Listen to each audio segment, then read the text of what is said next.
single small lamp aglow near his head.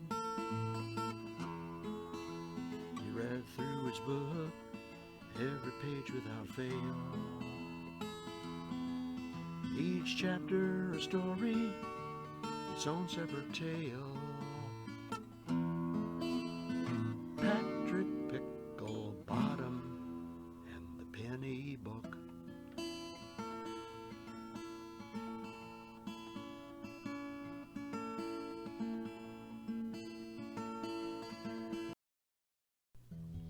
Young Patrick Picklebottom, who was always so poor, had only a penny when he entered the store. He walked past the candy, some toys, and a ball, to the one thing he wished he could buy most of all.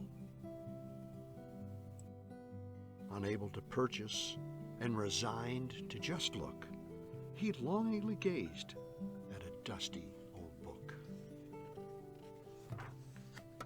"Would you like to buy this?" asked an elderly man. "I'd like to," said Patrick, "but I don't think I can. I've only 1 penny and not 1 penny more." Then he hung his low head and turned towards the door. "As it happens," replied the kind-hearted gent, "this book only cost a single red cent." "Thank you so much," Patrick said to the man. Then, clutching his book, he turned round and ran, anxious for home to bask in the glory of his amazing new book and its incredible story. He had made it 3 blocks when he saw his friend Tom on the steps of his porch, staring down at his palm. In his hands was a smartphone, and he was swiping away, but stopped for a moment to look up and say, "Hey, Patrick, come here. I got a new app. It shows me new pictures every time I tap." "Pictures of what? And why would I care?" But Tom just looked up with a frustrated glare. "There's shots from all over. There's always a bunch. Here, look, some girl posted a pic of her lunch." "How else will you know what the world is about?" Patrick looked at his book. "I guess I'll find out." He continued towards home through a park round a tree when he heard a voice call, "Hey, Patrick, come see!" And he saw his friend Donna staring up at the sky, but it took him a moment to understand why. Up in the air, in the clouds all alone, floating above them, was a stealthy white drone. It veered to the left, then swung towards the sun, as Donna exclaimed, "See, isn't this fun?" Looking confused, Patrick wondered aloud, I guess it'd be neat to be up in a cloud. But you're on the ground and you're standing real still, so I'm sorry, but I guess I just don't see the thrill." Donna looked stunned. Then she said with a sigh, "The thrill is controlling machines that can fly. How else can we capture the excitement of flight?" Patrick looked at his book and clutched it real tight. Leaving the park and back on the run, he was close to his home as the sky lost the sun.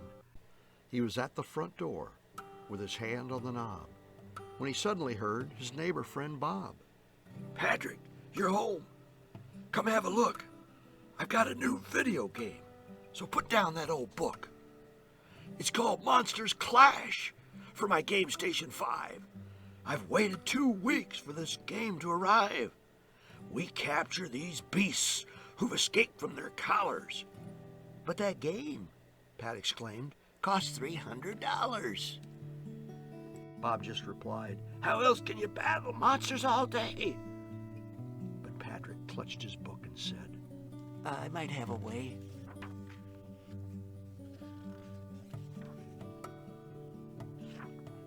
Up in his room, tucked in his bed, with a single small lamp aglow near his head, he read through his book, every page without fail, each chapter a story, its own separate tale.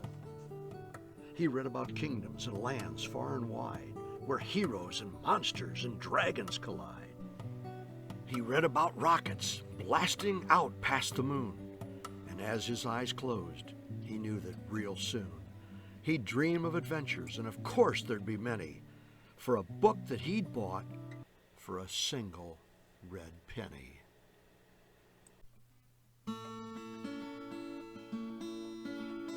Up in his room, tucked in his bed, with a single small lamp aglow near his head, he read through his book, every page without fail. Each chapter a story, its own separate tale. That's the story of Patrick Picklebottom and the penny book.